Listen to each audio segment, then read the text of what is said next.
When Christopher Columbus discovered America, it is said he was disappointed, for the place he was really seeking was this, the coast of Malabar, India's fabled spice coast, linked by intricate waterways to a hinterland of unimaginable riches.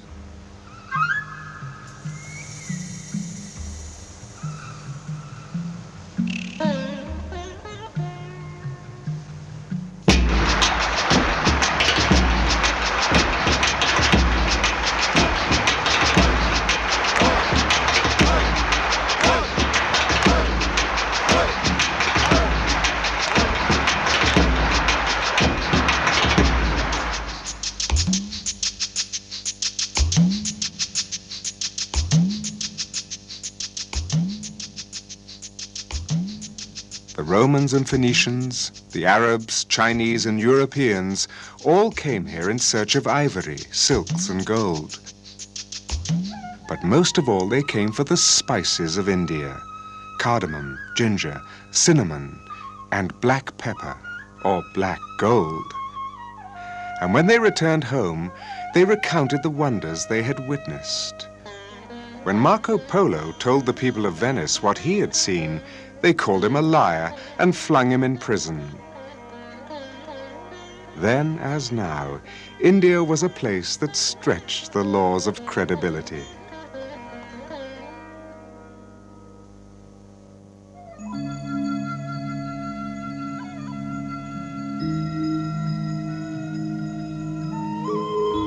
If one ancient route to India was by sea, another was through the remote winding passages of the Himalayas, following the fabled Silk Road from China and Tibet, winding in through Ladakh. Ladakh, sometimes described as the last Shangri-La.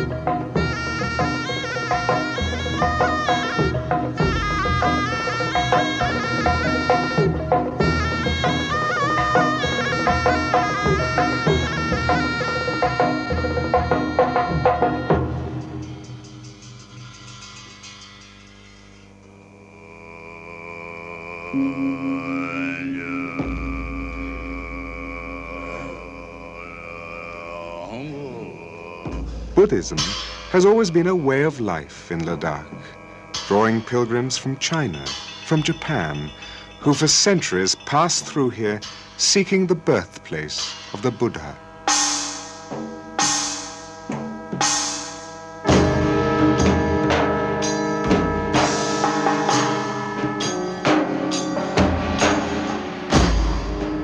Pilgrims who would have stood witness to the mesmerizing rite of the great masked dance, celebrating the victory of good over evil, year after year after year.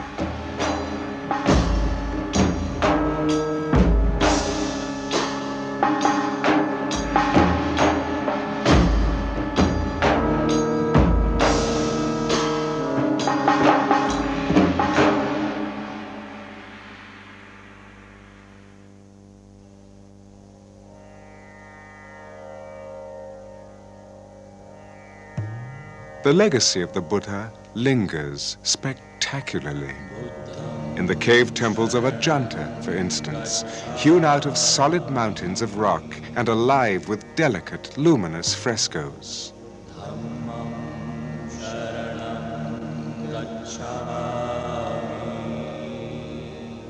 But from Sarnath, where the Buddha preached his first sermon, it is only a short distance to the citadel of an even older faith.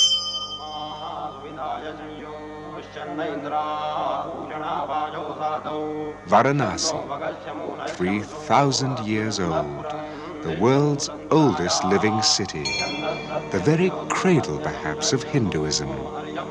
To bathe here in the holy river Ganges is to wash away a lifetime's sins. And to die here is to find release from the endless cycle of birth and rebirth.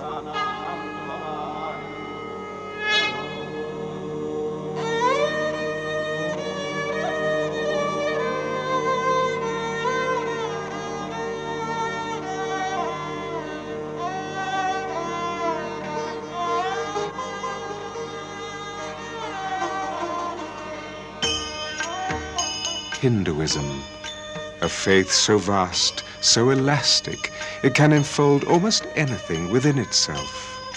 Its rituals encompass a myriad faces that appear and disappear wherever you go in India.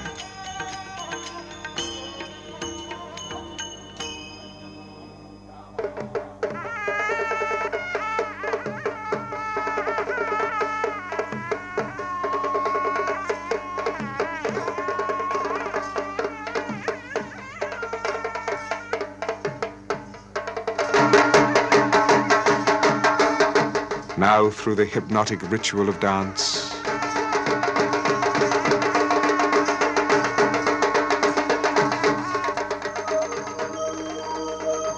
and now through an ancient silent celebration in stone.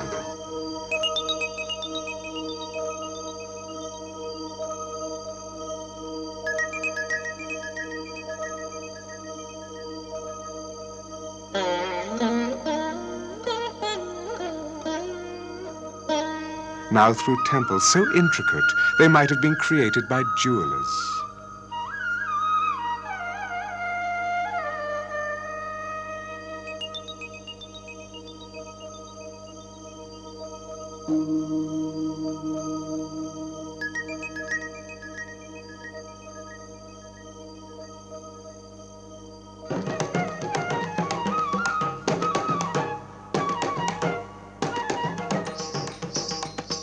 Temples where you might make an offering to the gods of your dance, as simply, as naturally as you might offer flowers or incense.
Around every corner, there's always some festival just waiting to happen.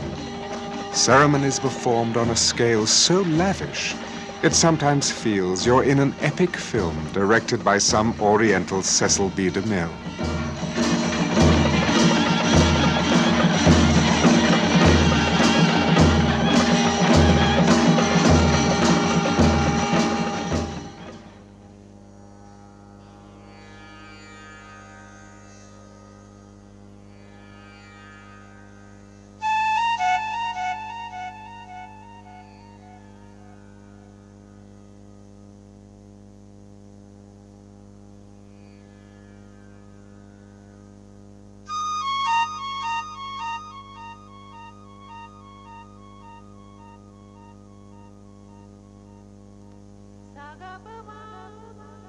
Questions.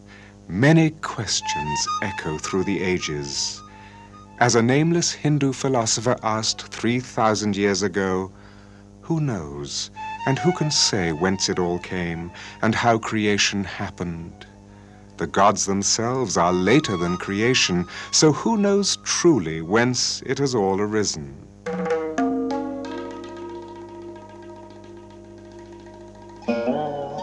Only he who surveys it all from the highest heaven, only he knows. Or perhaps even he does not know.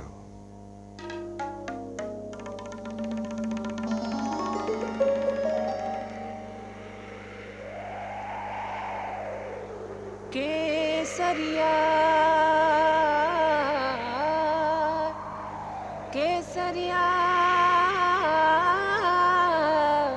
हे जी केसरिया बालम आओ नी पधारो भारे दे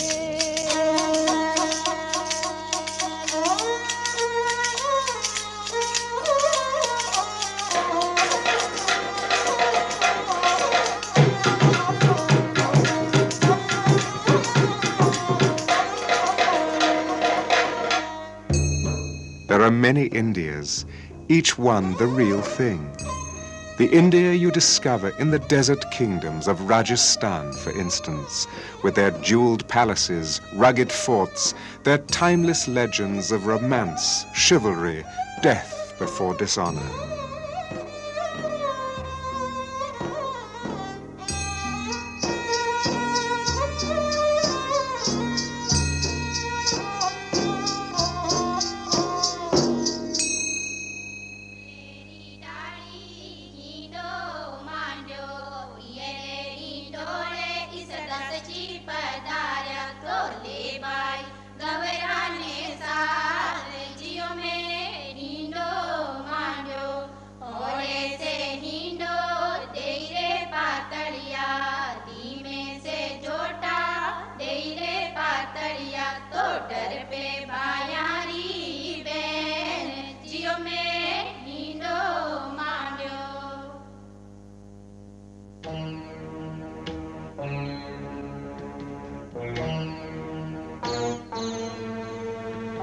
There's a slightly different India you'll find in the vast silent ruins of Fatehpur Sikri, the India of the Great Moguls.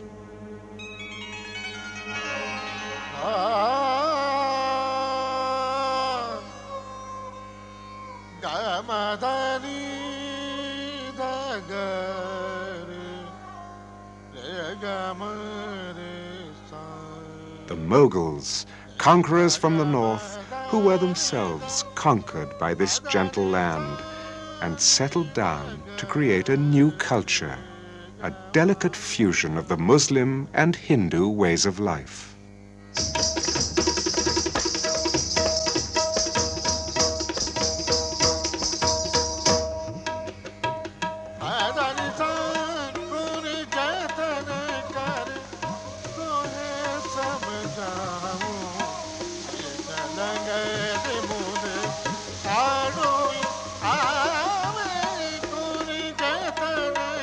It led to a flowering of creative energy and passion, the culmination of which is the Taj Mahal, once described as a marble teardrop on the cheek of time.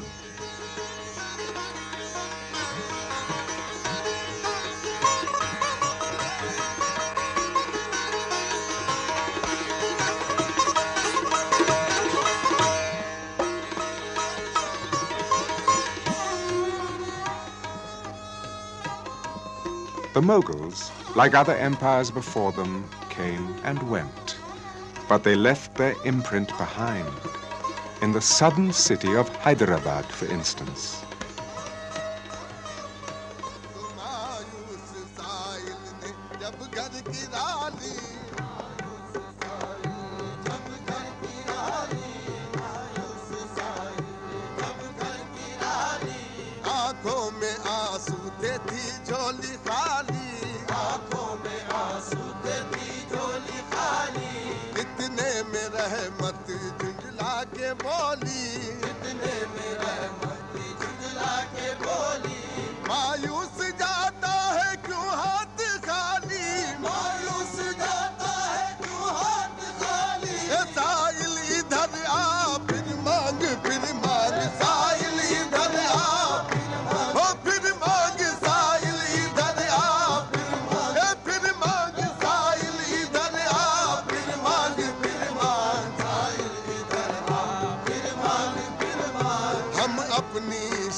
तू मांगता जा हम देते जाए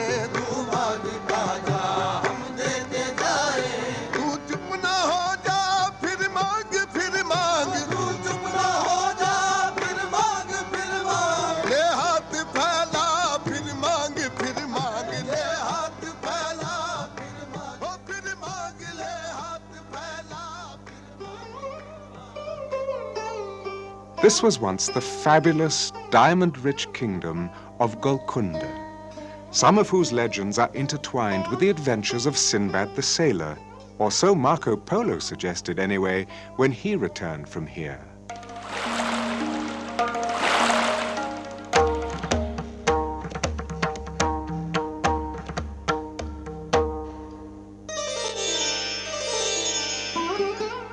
Golconda fell to the Moguls, who made it a viceroyalty of their own empire.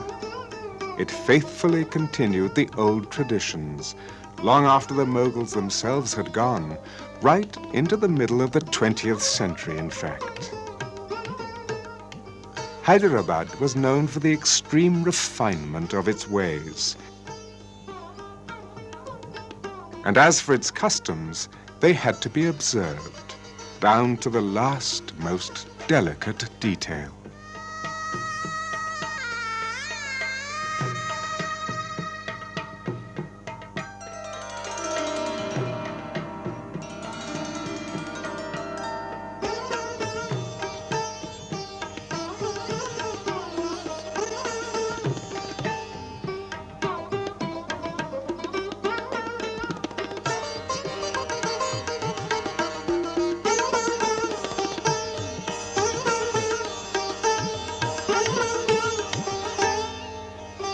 Every time you think you've figured out the real India, it decides to show you yet another of its many faces.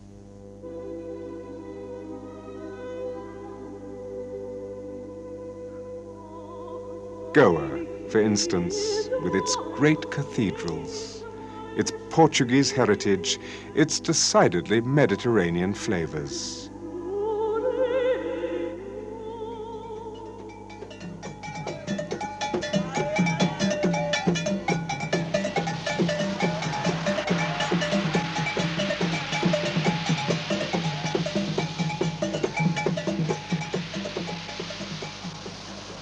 Elsewhere, the memories of other European powers, like the French in Pondicherry. And if Napoleon hadn't been stopped in Egypt by Lord Nelson, they say, the history of India would have turned out rather differently.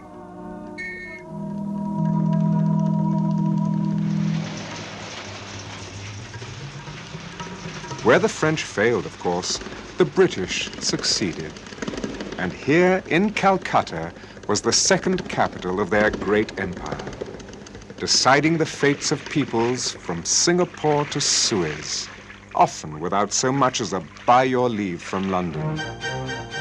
Calcutta was an imperial city, a miniature tropical London, and it had its pride. Its clubs were more exclusive than London's, it claimed, and if the latter had the 400 Club, Calcutta just had to have a club called the 300 Club.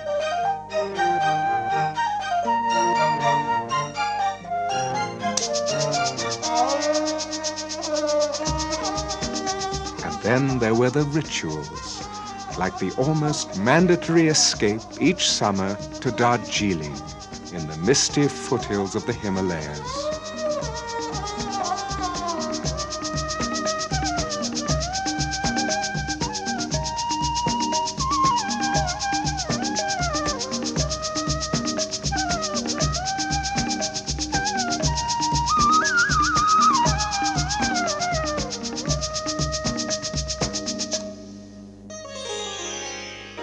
Delhi, the 7 cities of Delhi, superimposed layer upon layer in time, together witness to the cavalcade of history.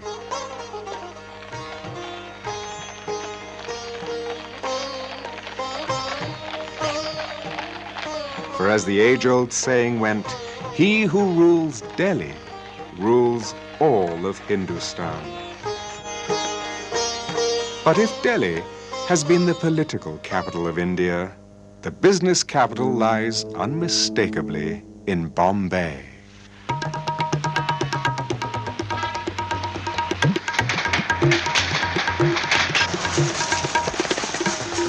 A city of dreams and hopes, fulfilled or unfulfilled as the case may be.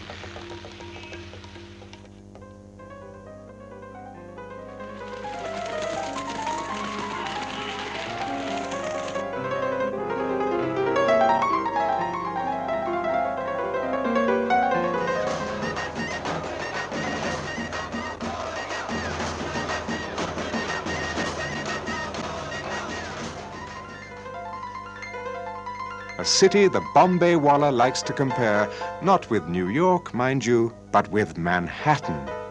The big mango, if you like.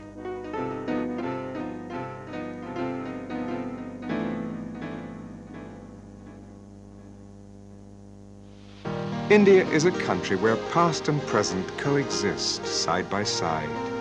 Now you're in the 20th century, now suddenly you're back in the 10th. Right in the heart of Bombay's harbor, for instance, the great brooding cave temple of Shiva that takes you back to the 6th century.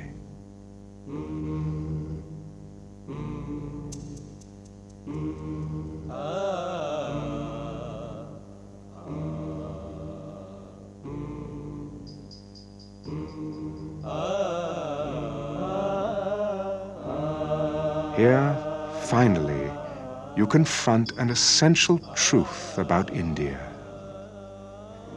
It's a land of many faces, some seen, some unseen. But once they've looked you in the eye, you may never be quite the same again.